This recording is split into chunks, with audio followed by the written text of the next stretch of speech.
Pak Jokowi banyak diganggu. Banyak sekali diganggu. Mungkin suatu hari akan makin banyak yang terungkap.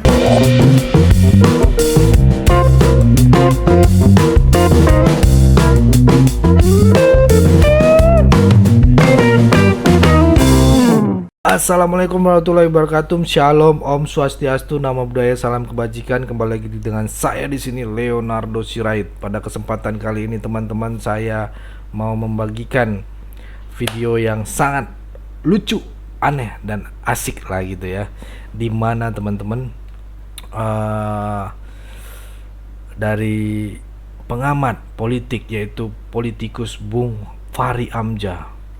Oke, tanpa berlama-lama langsung saja kita lihat videonya. Boom. Mungkin suatu hari akan makin banyak yang terungkap dimensi-dimensi dari rekonsiliasi Pak Prabowo dan Pak Jokowi yang dua kali bertempur di dua pilpres 2019-2014 itu, Bang. Jadi misalnya hilirisasi itu, Bang, ya. Ini kita bicara global economy ya. Saya dengar hilirisasi ini Pak Jokowi banyak diganggu. Banyak sekali diganggu. Karena ini kan macam watak VOC, Bang. Orang pengen cuman datang ke Indonesia, ngeruk sumber daya alam. Sumber daya alam itu dikeruk dan nanti dia bikin lubang-lubang di tanah bangsa kita. Habis itu rakyat dibiarkan miskin. Seperti teori kolonialisme kuno itu, ya, atau kapitalisme kolonial itu. Atau jadi kalau istilah Bung Karno itu kapitalisme rakus. Kapitalisme rakus, ya. Ya, apa namanya, dirty, greedy capitalism, ya. Jadi teorinya itu tiga. Daerah jajahan adalah sumber pekerja murah. Daerah jajahan adalah sumber daya alam yang dikeruk. Daerah jajahan adalah sumber pasar bagi mereka. Jadi setelah mereka keruk sumber daya alam kita, buruh atau kerja murah gitu, dia kasih kita uang sedikit, lalu dengan uang sedikit itu dia jual produk-produk mereka kepada kita. Nah, akhirnya ngambil keputusan hilirisasi. Banyak yang ganggu. Karena basis dari industrialisasi kan begitu ekonomi itu kan, Bang. Kita dari sumber daya alam, lalu kemudian manufaktur dasar, manufaktur yang lebih modern, negara teknologi, ya kan, negara keuangan atau finance, kemudian jasa, baru consumption. Itu kan gradasi dari perekonomian.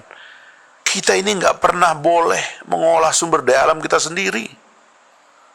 Dimainkan harganya, dihajar di WTO, macam-macam.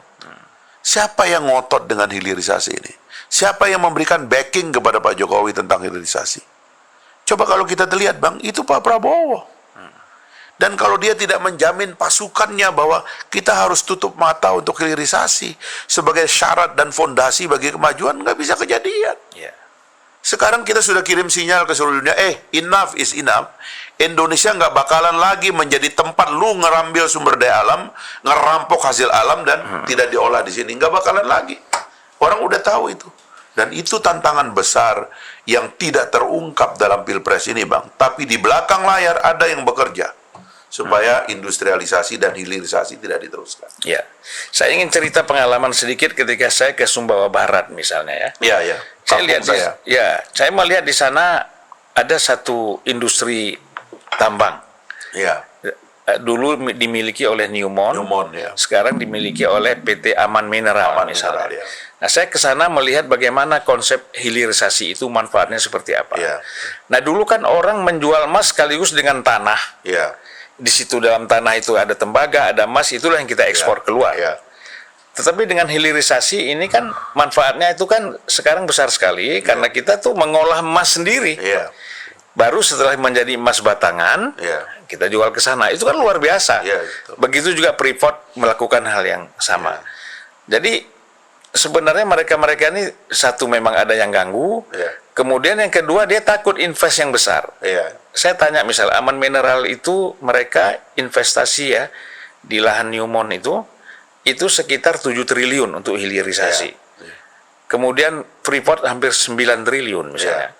Saya nggak tahu Cina yang bikin nikel-nikel itu berapa triliun di sana. Jadi ini investasi yang luar biasa sebenarnya. Nah ini orang nggak paham nih. Betul. Orang ini kan gampang sekali tersentuh emosi, ya kan? Persoalan-persoalan yang sebenarnya bukan hal prinsip. Ya. Gitu. Nah, kita bicara hukum dan demokrasi kan nanti bisa berangkat dari sini. Ya. Kesejahteraan ini kan. Iya, iya. Gitu. Bung Fahri. Ya Nah, itu kira-kira yang mau diselesaikan oleh Pak Prabowo itu memang ya omong kosong lah, kita bicara demokrasi, kita bicara tentang gagasan-gagasan ideal, Bang. Kalau kita dijebak sebagai negara berpendapat terendah. dan kita masih negara kolonial. Iya. Ini kolonialisme. Iya. Kalau kita tidak berhasil mengangkat pendapatan per kapita kita di atas 10.000 US dollar, ya sekarang kan sudah mendekati 5.000 katanya. Kalau tidak di atas 10.000, kita akan terjebak menjadi negara berpendapatan rendah. Ya. Nah karena itulah kita harus keluar dari sini. Pak Jokowi sudah bikin fondasi pada infrastruktur fisik. Saya kira kemarin saya ngomong sama Pak Prabowo juga cukup panjang tentang orientasi berikutnya itu adalah investasi SDM. Jadi kenapa Mas Gibran tuh ngangkat kartu kartu anak sehat, kartu lansia? Karena kita mau tidak mau basis bagi pertumbuhan ekonomi kita yang akan datang setelah infrastruktur kita bangun dan terus kita akan bangun adalah investasi pada manusianya. Iya, betul. Kalau anak-anak kita stunting, nggak bisa kita bicara superpower, nggak bisa kita bicara negara kuat. Orangnya, mohon maaf, kekurangan gizi. Abang dan saya ini lahir di kampung, Bang. Iya. Abang lihat kampung saya kemarin. Saya tuh, Bang, kadang-kadang ya, kuliah Jakarta, masuk UI. Wah, teman-teman saya mentereng anak-anak pejabat gitu. Kadang-kadang saya mikir, alhamdulillah ibu saya itu makan apa saya, sehingga otak saya lumayan agak kuat lah, cuman mau masuk. Tapi kata abang ya, Bang apa Bang? Bang Muiz. Bang Muiz bilang Fahri itu menjadi pinter.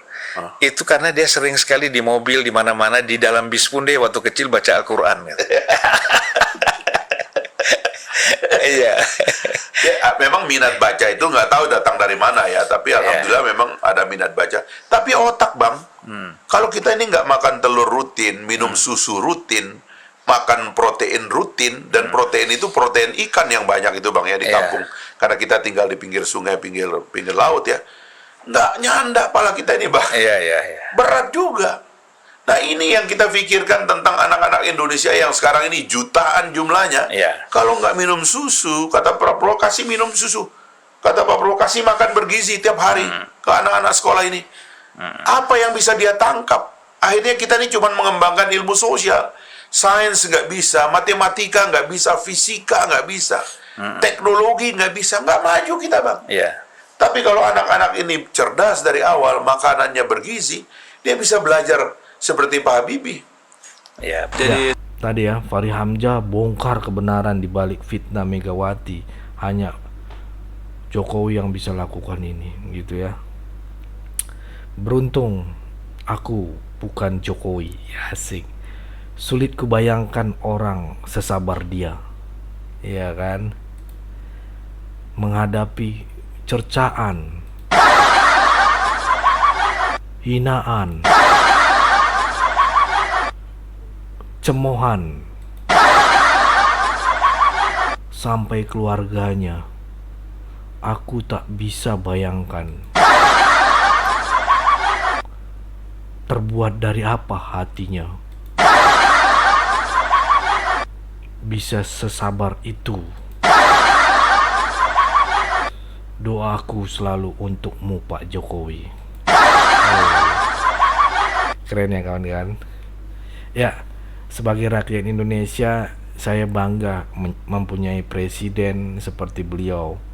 Ya, teman-teman. Nggak tahu kalau teman-teman bagaimana pandangan kalian, komen ya.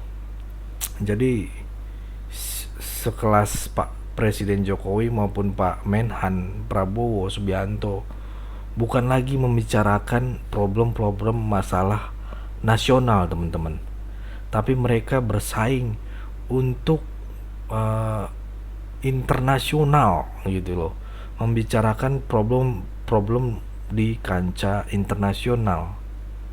Nah, ini bagus untuk pembelajaran masyarakat Indonesia agar kita tidak tergiring oleh opini dan para profesor-profesor apa ya yang dibilang kemarin, provokator gitu ya, yang tidak baik tentunya untuk kemajuan negeri kita ini, untuk memajukan bangsa, untuk mencerdaskan kehidupan bangsa gitu ya.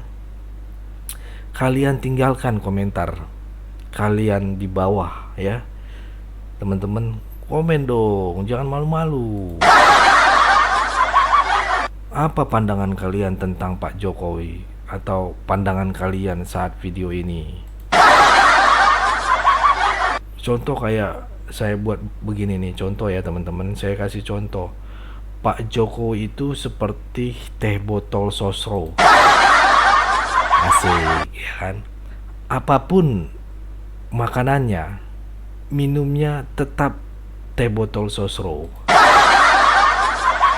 Ya. Apapun persoalannya, ujung-ujungnya Pak Jokowi yang kena sasarannya. Fitnaan, hinaan, ejekan.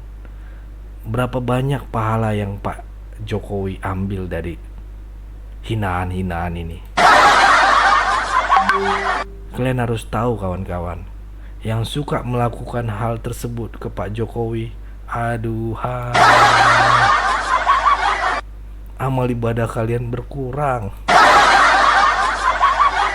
Ya, padahal tinggal 2 bulan lagi Pak Jokowi. Jadi semakin memanas gitu ya. Para pembenci Jokowi ya makin kejang-kejang. Tetapi rakyat akan tetap cinta Jokowi Widodo. Selamanya. Dan itu pembencinya tahu IKN adalah sejarah yang akan terus dikenang, yang tidak akan lepas dari keberanian Jokowi yang ditantang oleh pembenci-pembenci itu. Oke deh, panjang banget nih. Jangan lupa komen, share, dan bagikan video ini teman-teman. Dan saya akhiri video ini, pokoknya tetap jaga persatuan Indonesia, jangan mau terpecah belah, jangan mau diadu domba dengan bangsa sendiri. Tetap jaga rukun, aman, persatuan Indonesia, karena NKRI harga mati. Saya Leonardo Sirait mohon undur diri. Bye bye.